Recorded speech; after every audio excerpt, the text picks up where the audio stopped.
Assalamualaikum warahmatullahi wabarakatuh. Jumpa lagi teman. Yuk kita langsung aja ke bagian berikutnya. Tapi biasa, sebelum kita masuk ke bagian berikutnya, kita berdoa dulu ya. Bismillahirrahmanirrahim. Allahumma sholli ala sayyidina Muhammad sallallahu alaihi wasallam. Oke teman-teman, kita masuk ke ceritanya.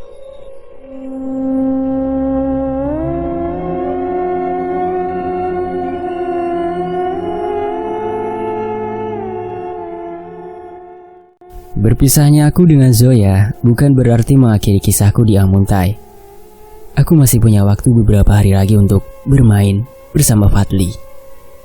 Karena aku merasa kesepian di rumah gak ada teman, akhirnya aku putuskan untuk berkunjung ke rumah Fadli. Rumah dia lumayan jauh kalau ditempuh berjalan kaki, sebab aku masih gak bisa naik motor. Dan ketika sampai di rumahnya, ya seperti biasa, dia gak ada di rumah jam segitu. Dia mancing di sawah. Aku harus berjalan lagi jauh ke sawah. Sesampainya di sana, ternyata Fadli sedang santai rebahan di sebuah pondok di tengah sawah. Yan, sendirian? Kata Fadli. Iya, tumben gak sama kakakmu. Siapa? Zoya, kata Fadli. Oh, dia bukan kakakku. Ya soalnya kan kalian terlihat sangat dekat dan akrab, kata Fadli. Enggak, biasa aja. Kemana dia? Tanya Fadli. Dia pulang, kataku. Oh, jadi ceritanya kamu lagi gak ada temen nih. Pantas nyari aku, kata Fadli. Hehe, iya. Kamu lagi apa di sini? Kok santai? Kata ibumu, kamu lagi mancing. Iya, tapi lagi santai aja nih, kata Fadli. Malam ini ada acara lagi nggak? Nggak ada kayaknya, belum ada kabar. Gimana kalau kita ke kebun pisang yang di pekarangan pinggir jalan dekat tikungan itu? Punya Pak Adi, kata Fadli. Iya, kataku. Gak berani aku, Fadli berkata lagi. Kenapa? Tumben takut. Bukan takut, masalahnya Pak Adi itu masih ada hubungan keluarga sama orang tuaku. Kalau aku ganggu peliharaan dia, nanti bisa merusak hubungan kekeluargaan kami. Bener juga sih. Tapi kalau kamu mau, kita bisa kesana malam ini, kata Fadli. Gak usah, susah nanti urusannya. Bukan sama peliharaan Pak Adi, tapi penunggu lain yang biasa nongkrong di bawah pohon ketapang itu. Aku pun bertanya, kok tahu? Ya tahu kan, hampir tiap aku lewat dia selalu ada, kataku.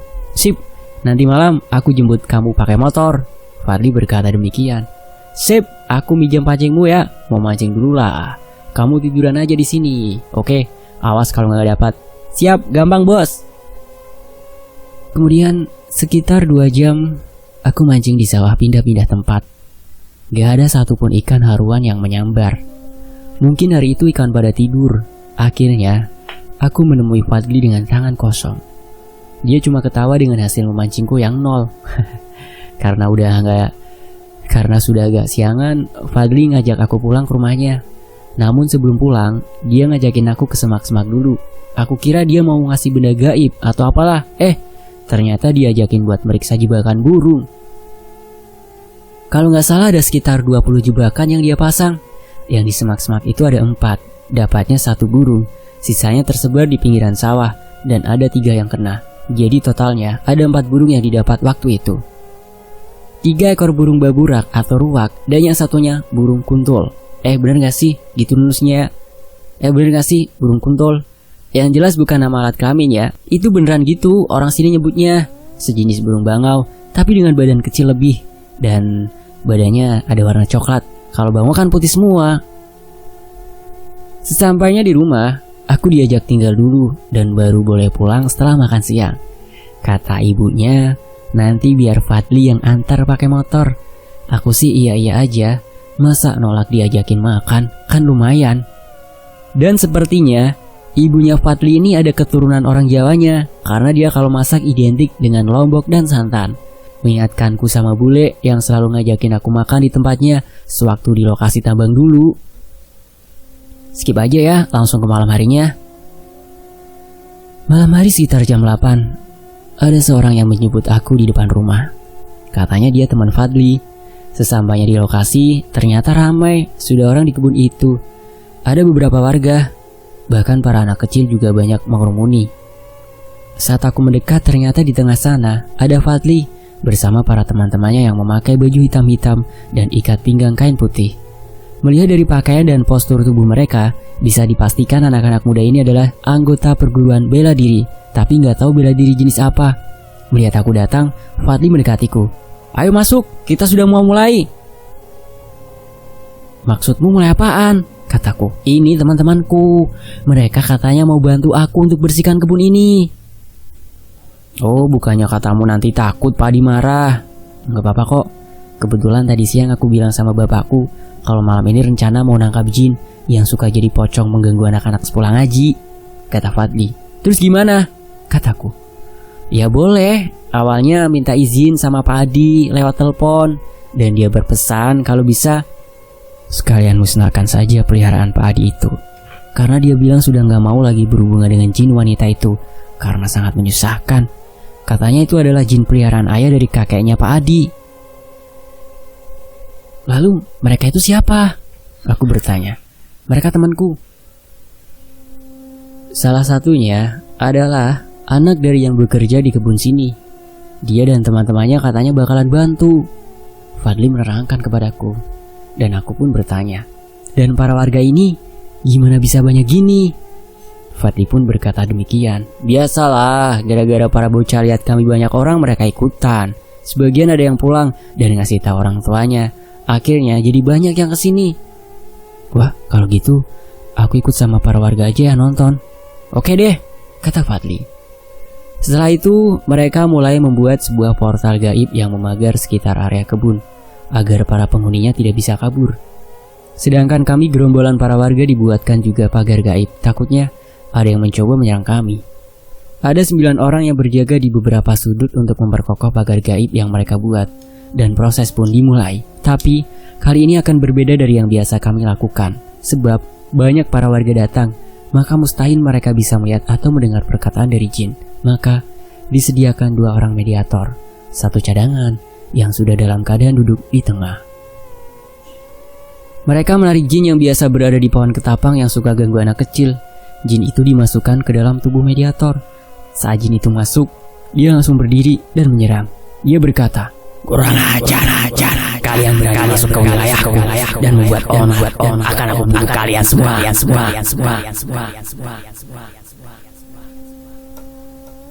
Teman Fadli pun berkata, "Jangan harap kamu bisa membunuh kami. Kamilah yang akan membunuhmu.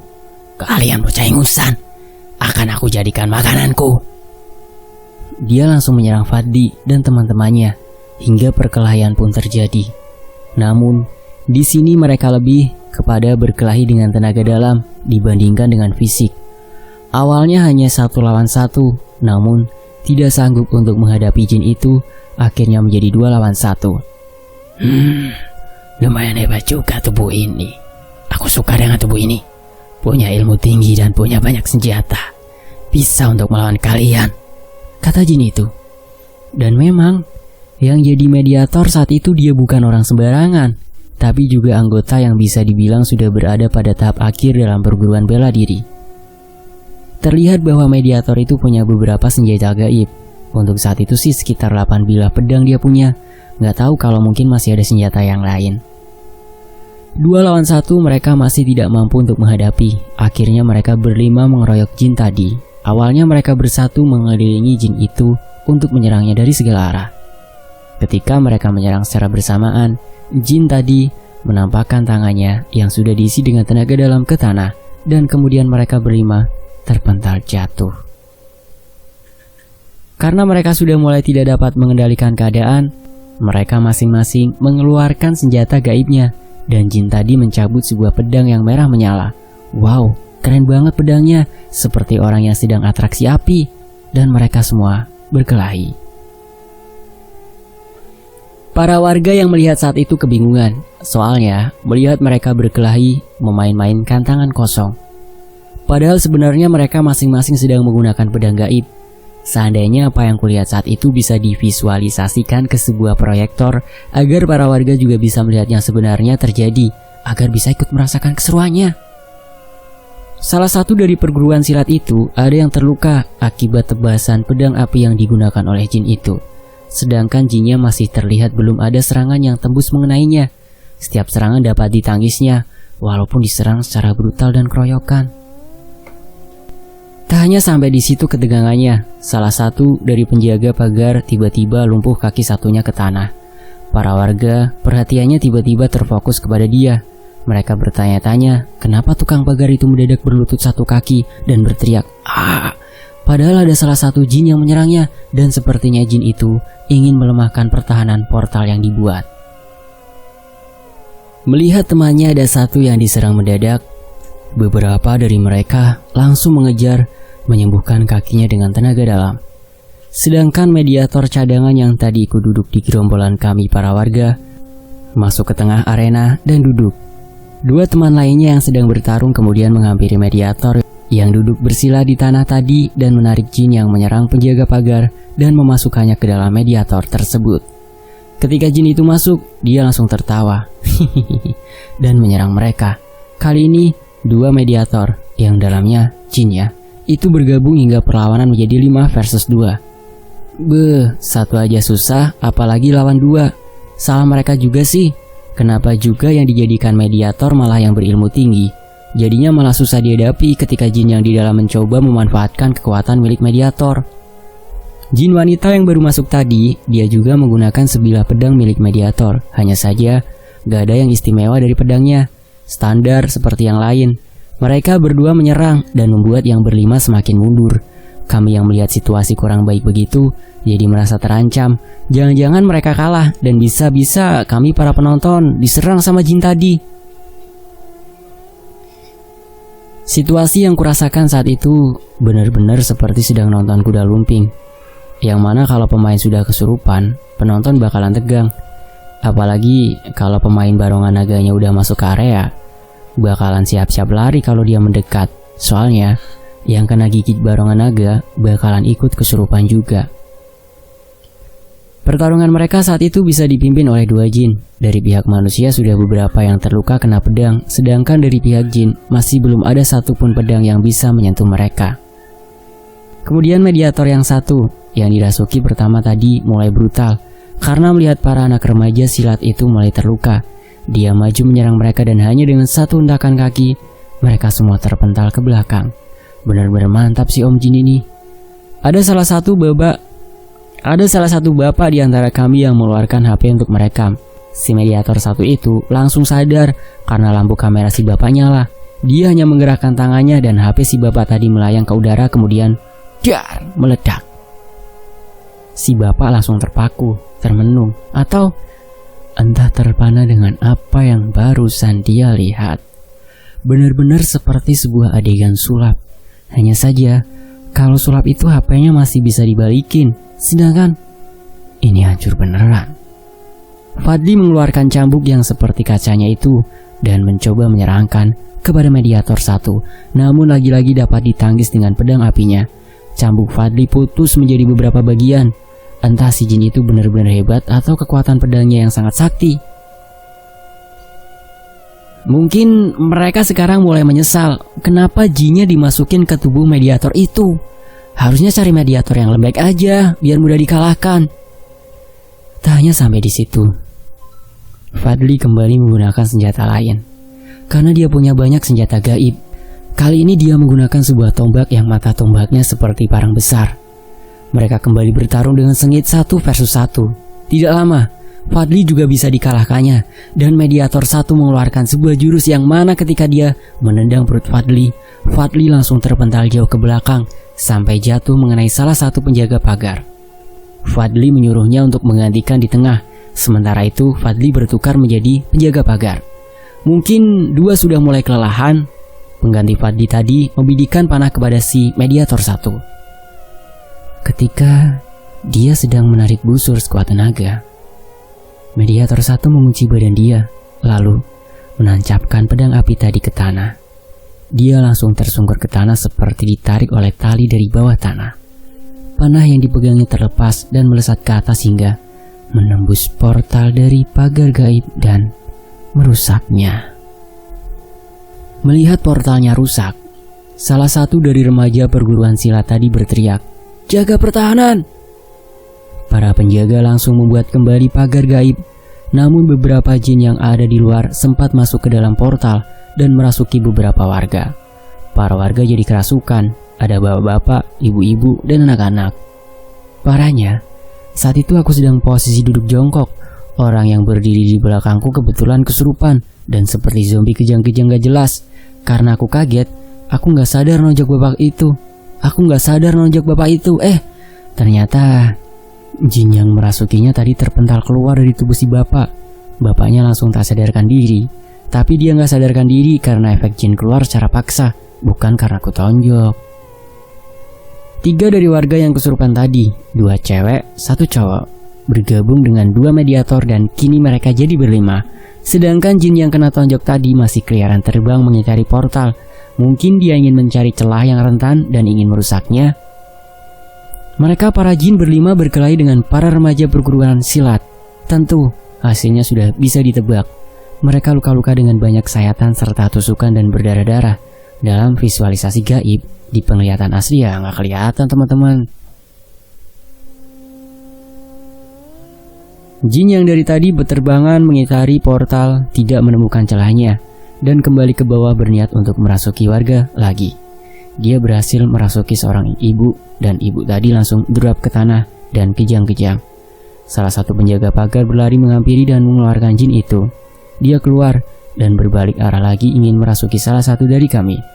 Dia merasuki lagi seorang ibu dan penjaga pagar tadi langsung memegang leher si ibu dan dipencatnya. Jin tadi terkeluar lagi. Si penjaga tadi terus mengejarnya dan akhirnya jin tadi merasuki seorang kakek yang dari tadi ada di pojok bersama beberapa bapak yang sedang menonton. Kakek itu berpakaian putih dan celana yang digunakan adalah celana tepung. Tahu kan? Kayaknya biasa bekas tepung terigu. Biasanya ada tulisan berat tepungnya. Jadi, misal yang jahit kurang teliti dan tulisan berat itu tepat di antara selangkangan, bisa bahaya. Nanti cewek-cewek bisa histeris lihat tulisan berat bersih 50 kg. Tepat senjata si pemakai celana. Nah, celana itu masih banyak dipakai masyarakat karena enak dipakai di rumah kayaknya dan cocok juga untuk dibawa mancing atau ke sawah. Si penjaga tadi langsung lari mengejar, namun hal aneh pun terjadi. Ketika dia dekat dengan si kakek, dia berhenti dan mundur beberapa langkah. Si kakek tadi dirasuki, bukannya terkapar di tanah, malah langsung berdiri. Dia mengangkat tongkat kayunya yang tadi diletakkan di tanah. Dia berteriak, "Keluar kamu!" Sambil menancapkan tongkatnya ke tanah, jin yang merasukinya tadi langsung terlempar keluar. Si kakek mengambil batu di tanah dan menyentikannya ke arah si jin dan batu kerikil itu menembus kepala si jin. Lalu jinnya terbakar di udara dan menyebabkan sebuah efek menyala sekilas di udara lalu menghilang. Bahkan para warga pun saat itu sempat ada yang berkata, itu apa tadi? Seperti ada yang menyala sekilas." Melihat kejadian itu, mereka para remaja perguruan silat langsung menekuk kaki di tanah dan berlutut sebagai tanda menghormati dan berkata, "Eyang." Si kakek berdiri ke tengah menghampiri mereka. Para warga juga tercengang, mungkin kaget dengan si kakek ini. Dan mungkin mereka juga bertanya-tanya, siapa sosok kakek tua ini?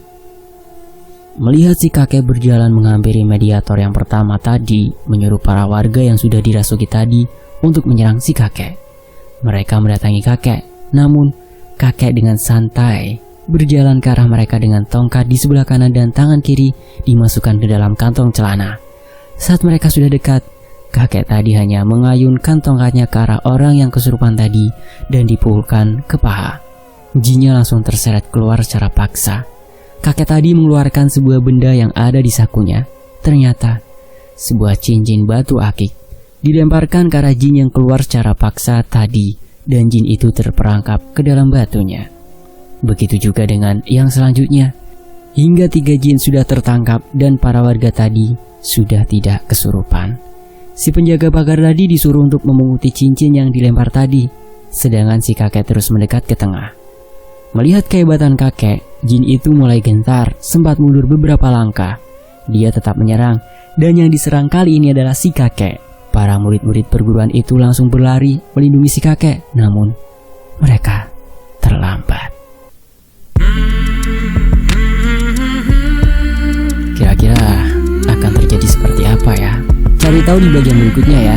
Saya pamit undur diri dan wassalamualaikum warahmatullahi wabarakatuh. Tetap di Fakta Sejarah.